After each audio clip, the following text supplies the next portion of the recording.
Hello and welcome back to Scholastically Natalie, where we talk about books, writing, reading, D&D, and sometimes other things. Today we're doing last-minute D&D prep, hosted by your friendly neighborhood DM, Scholastically Natalie. Give me a break. We've had like a month off, and I'm just a whole disaster, really. Do you need any other reasons? But anyways, I figured I'd bring you along for my musings on the Eldritch horrors of the Feywild, considering I think the last D&D video I did was on the Eldritch horrors of the Underdark. Now, these are two very different aesthetics for me, horror-wise. My basic approach with the Underdark horrors is that everything is dark and awful and wet, and everything wants to kill you. And it will use anything at its disposal to kill you. Underdark abominations exist to eat things and consume, and they've evolved in the dark, and they're kind of gross. That's pretty much my entire mood for the Underdark. Now, the Feywild is where we get to lean more into Eldritch abominations, because you say beings of infinite power, and I say, why do they look like people unless they want to eat you? Or, enthrall you. So, in my opinion, and I think I had this explained to the players in our last one, if they look like people, you probably can't fight them. Or if they look like people but are off, you definitely can't fight them. What I went into with my players for my basis of the Feywild is that nothing is anchored. The Feywild stretches and changes and moves because it is an incomprehensible plane that I suppose is probably influenced by my reading of the Bartimaeus trilogy, actually, because this now is starting to sound more like the description of the plane that demons live on, although not quite that bad, because that was just a whole weird-ass experience. But the Feywild is a kind of place where distance isn't real and time isn't real in the way that it is in the material plane. I have one character who's come out of the Feywild, and he's now older and younger than he was. He looks young, but he's skipped forward in time. Strangers to the Feywild can't navigate it, because there's fixed spots in it, yes, but there's spots that are held in place because the person living there is beyond powerful and is generally an archfey. And you generally don't want to go onto an archfey's territory unless you know they're nice. And archfey aren't nice. Ever. Luckily for them, they do know of the mostly neutral and sometimes benevolent archfey Luru, who I pulled out of the D&D Wikipedia from like 3.5. But yeah, she's like the lord of pretty much all creatures in the Feywild, sentient ones and beyond. And one of their passengers would like to go to visit her to make a deal. They are transporting a giant sphinx, by the way, didn't say that. And one of the other fixed places is with Nether, right? Yes, that is what I named them. Is with Nether, the lord of the pseudo-dragons, who also live in the Feywild, and their place of residence is also pretty fixed. Anywhere else that's fixed is inhabited by archfays that they either don't want to meet and probably don't want to make deals with. But if they stumble upon them, well, that's another thing. And because of this, the landscape is constantly shifting. My players are lucky in that they do have an airship, because if they weren't in an airship, they'd be on the ground. And when that changes every couple of seconds, things can go bad very fast. I believe when we last were talking about it, I took some inspiration from, I've forgotten the word, from Silver Diamond. Yes, that's the manga. From Silver Diamond, where they had a giant snake become crystal, then become a river. And they got to witness the river that they were following become clear scales, become a snake, become a river again as it cycles through that. And they got to see the mountains just move and vanish, and in between blinks, the entire atmosphere changes and the ground changes. Because the Feywild is not still. Honestly, I should start implementing madness rules, shouldn't I?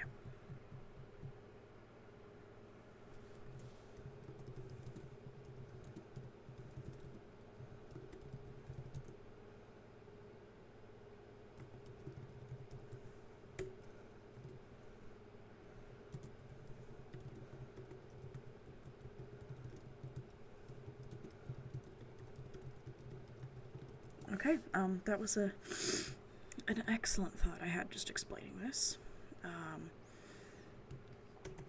So, because of this, there are an endless amount of creatures they can encounter.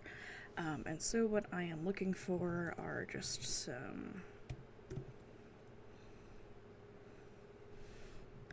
some creatures that they can deal with.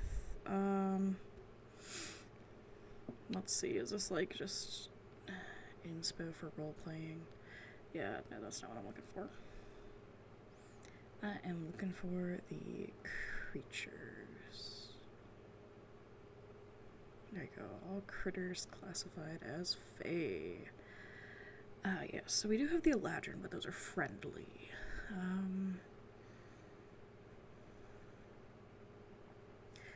Ooh, we do have Naiads and Nereids. So let's look at these babies, because you are a water spirit. And they are currently traveling over a river. Let's see. CR2, how about you? Aquatic Fae. You are related to Tritons. Interesting. So let's see. Naiad, D&D, heavy stats.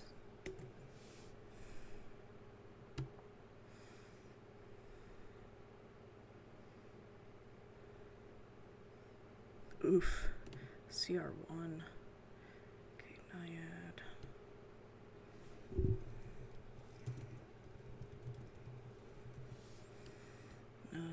Do-do-do-do.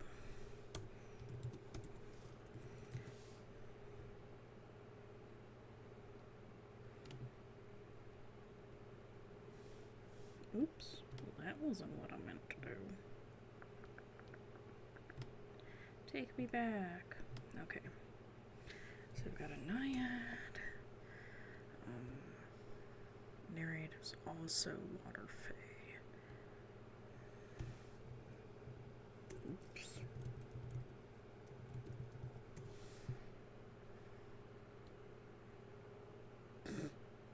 Sorry, that was funny. No, not right now. Ooh, CR7. Okay, we can live with that.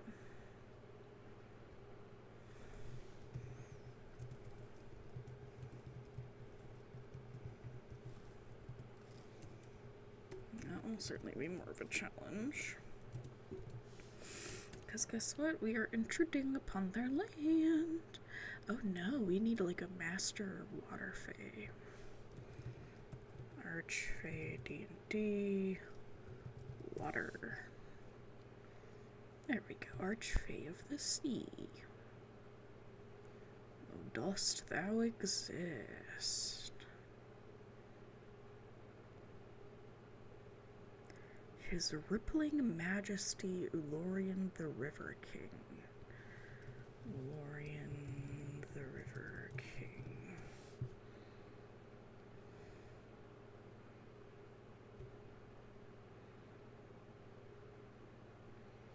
Okay.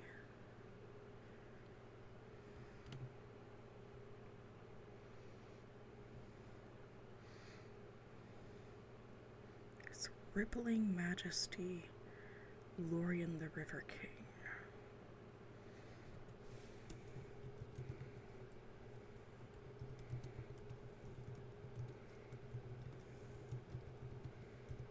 This is perfect. Oh, dude, this is gonna be so good. I can already see this playing out. Okay, let's see. How big is a giant snake?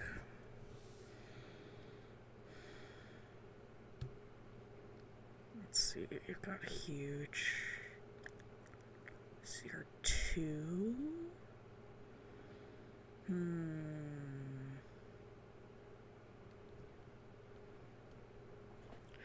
Now, what am I looking for? I can't remember. Fuck.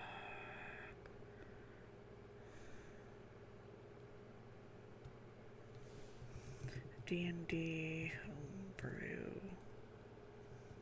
creation.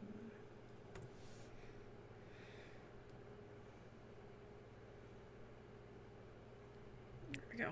Homebrewery. Oh, hello, friend. Oh, it's built for Chrome. Hold on.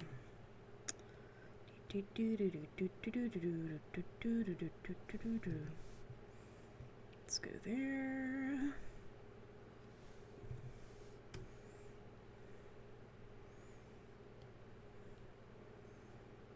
So what we need is to come back over here, close out of that. So let's see. So we've got huge. Okay, size class D&D 5e.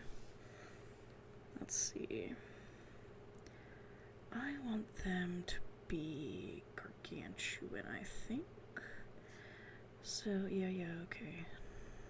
What I would like: PHB, monster, stat block. Okay. Would like.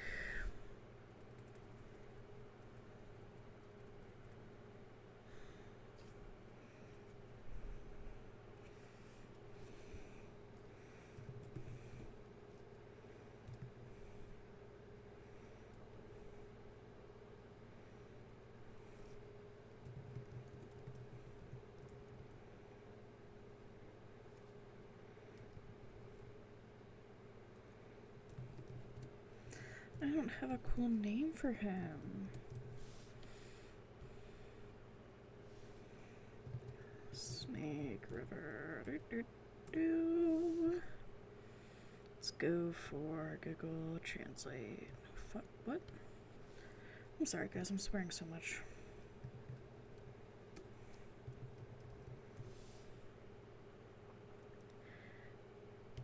No, that's a little bit too close to schlong. Punjabi?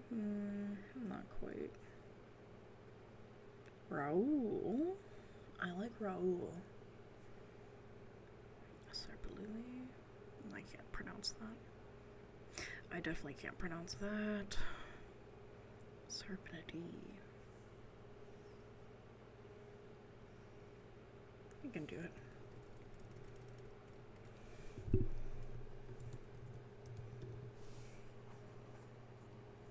Let's see.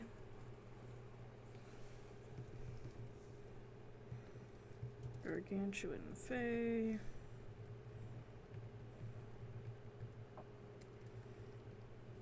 Neutral. So, giant snake, D&D, 5e, stat. Okay, so if this is going to be the biggest snake in existence,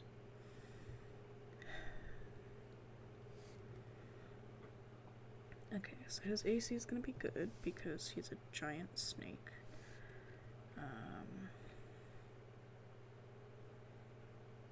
I have no mercy for my underlings.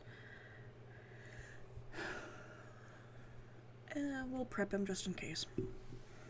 Okay, 250, speed 1 foot. Yeah, let's not. How fast are you, buddy? 30 feet, and then swim.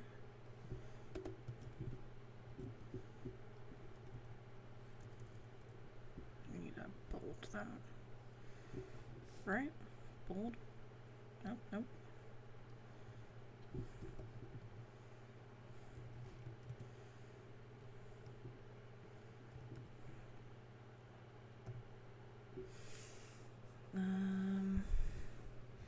God, I'm not good at figuring out stats. Let's see. So if you've got a 19, you're just gonna have a 20.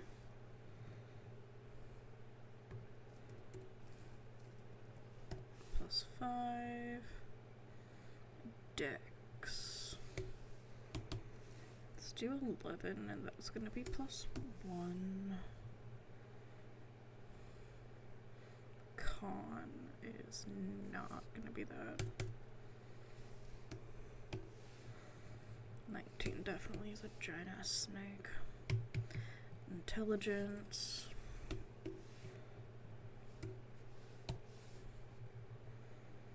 Wisdom.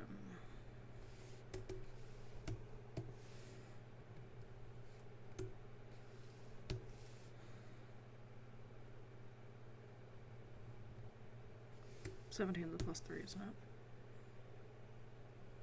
Yes. Okay, condition immunities.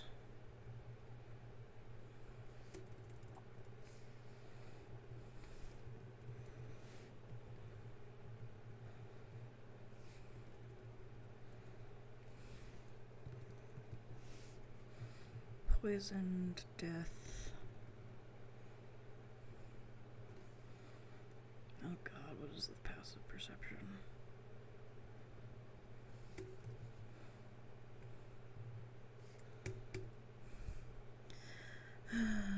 Five plus 3 equals 8 plus 10 equals 18.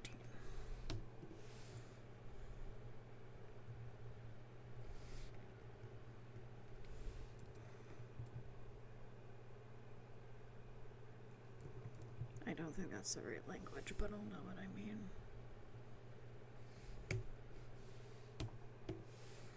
I don't know how much XP that is, but we're currently doing a milestone. So then...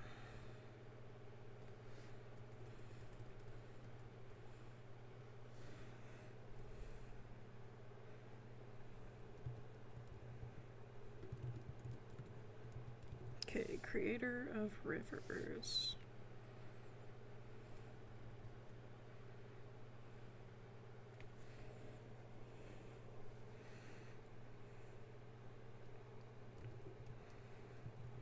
Anywhere Sarpnity moves when he is crystallized, becomes rough terrain as it turns to mud. Anywhere Sarpnity moves as a river,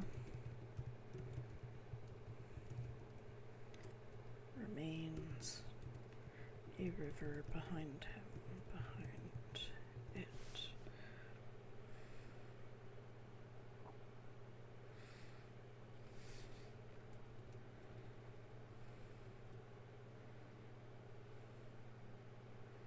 Why are there periods there? That should be... There we go. Cool. So, what am I thinking for this one?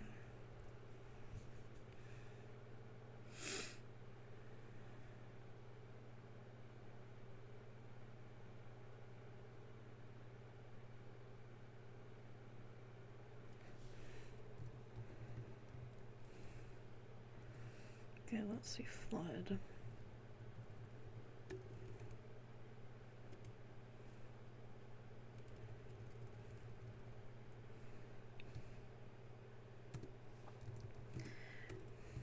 As an action, Sarpnity can choose to flood the surrounding, to flood a 10-foot radius around him, around it. itself.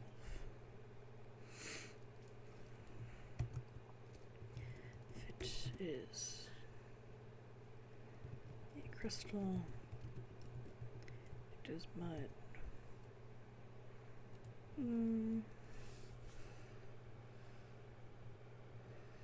Actually, I have he here. Serpentity isn't it.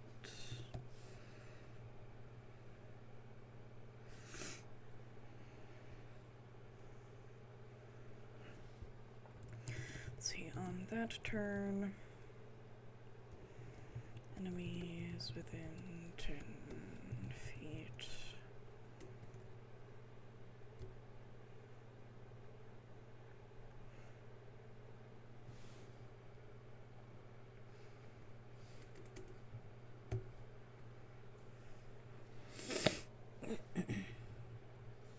Within a 10-foot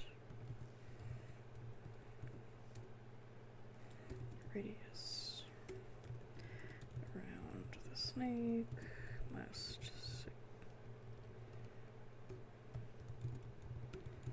on a DC.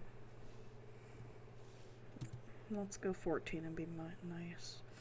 Succeed on DC 14. Strength saving throw, or be knocked prone by a sudden wave of water.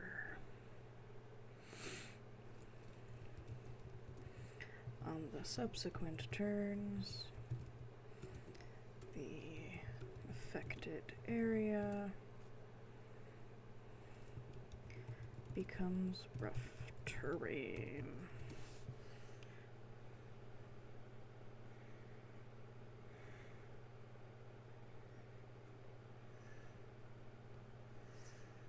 Okay, I think those are two good thingies.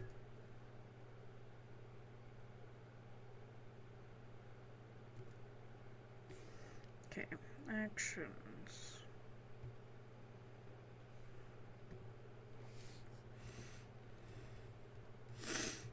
Bite.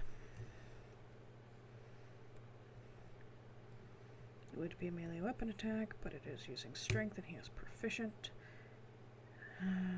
Proficiencies.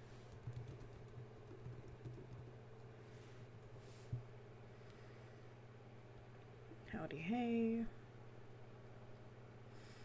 Yeah, I just want that. Okay, thank you. It is a +6.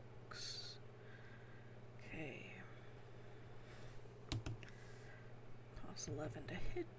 Reach. Let's just make it 15 feet. One target.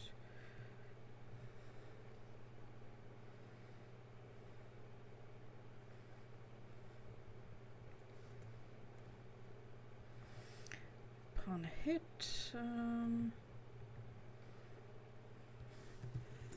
the average of 3d12.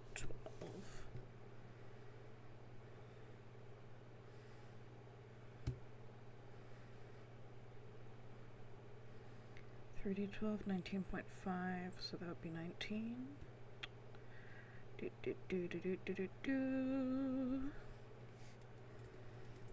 Okay, so 3d12 plus, oh, that would be +5.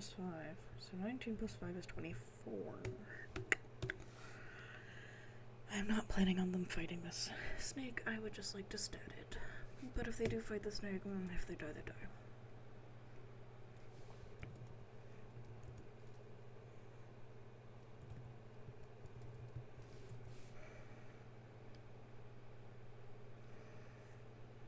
Okay, it's 11 to hit, reach, 20 feet, one target. Let's see, why don't we do, yeah, let's do 40-10.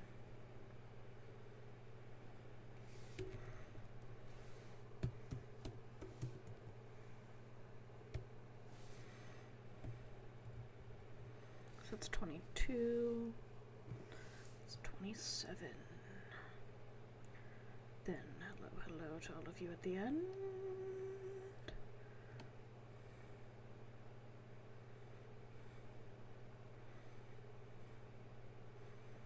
Hello, thank you. Thanks. What do you look like on the bottom?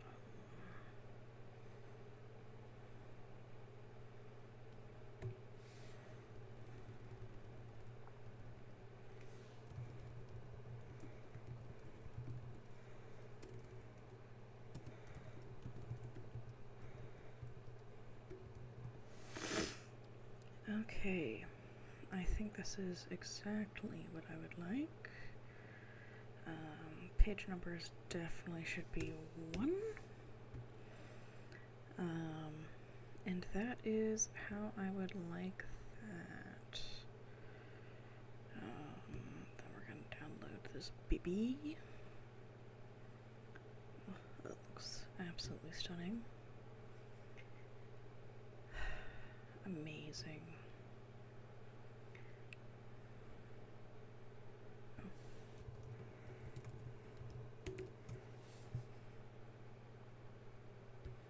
Oh, whoops, doesn't have a title.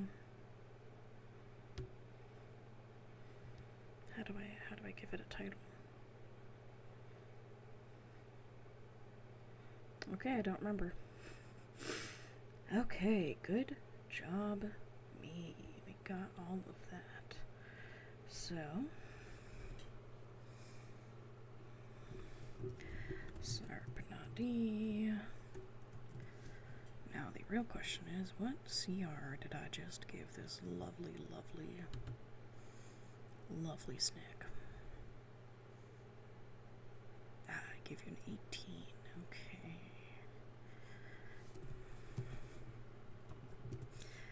18 for snack. Okay, so by spitting in the river, I think they have anchored the water fey. First, 5 naiads. Second, 2 nereids. 3 naiads. Third, nereids. Fourth, Lorien. Potential pause. 4 naiads. 1 nereid.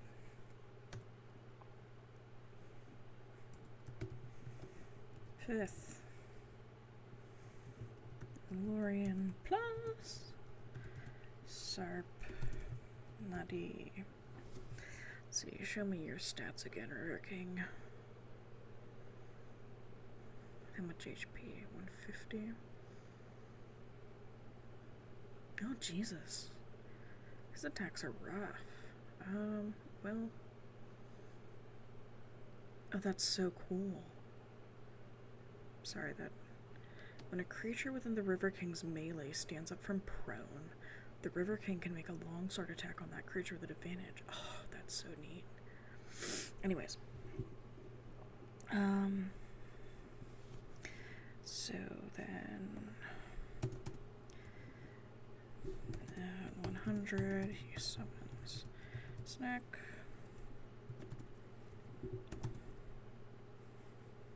At... Depending, 75 to 50.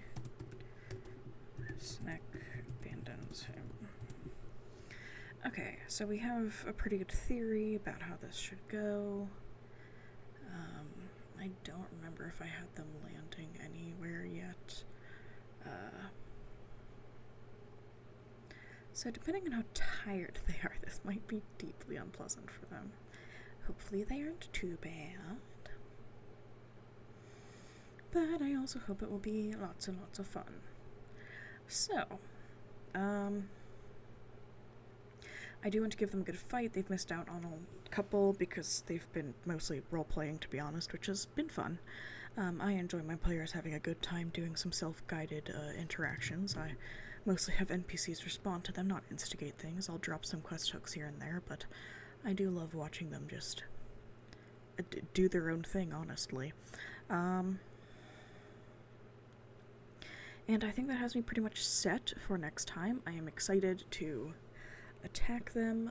I'm probably gonna have to ground their ship somehow, but that can be done with a snake that is tall and made of water. Unsurprisingly, water snakes can do a lot, and you know, when they're big, they're big. Anyways, I hope you enjoyed this mild to moderately entertaining planning session. Wow, this did take longer than I thought it would. And I am excited to see how my players feel about this. Oh no, I forgot to put the warning at the beginning. Hope you'll remember to record that. I hope you all had a good week. I have been pretty productive this week, and that's been crazy. Whack, absolutely insane. I'm not used to being productive. A lot of my Amazon stuff has come, and one of them includes a label maker. It's amazing. I love label makers. I didn't realize they were so awesome. This is the best time of my life. Let me know if anything exciting or unexciting has happened. I also like to know how you guys are just doing in general, if you're enjoying yourselves, if you're enjoying life. I realize that this has been a lengthy and talky video, so hopefully this gave you something while you were listening to it, even if it was just to fall asleep. If you'd like to know how this session goes and if I end up TPKing my party, let me know. I'm probably a bad DM because I never calculate anything, but I have told them this in advance a lot. I've given up. Anyways, I will see you guys next time, and Scholastically Natalie is out.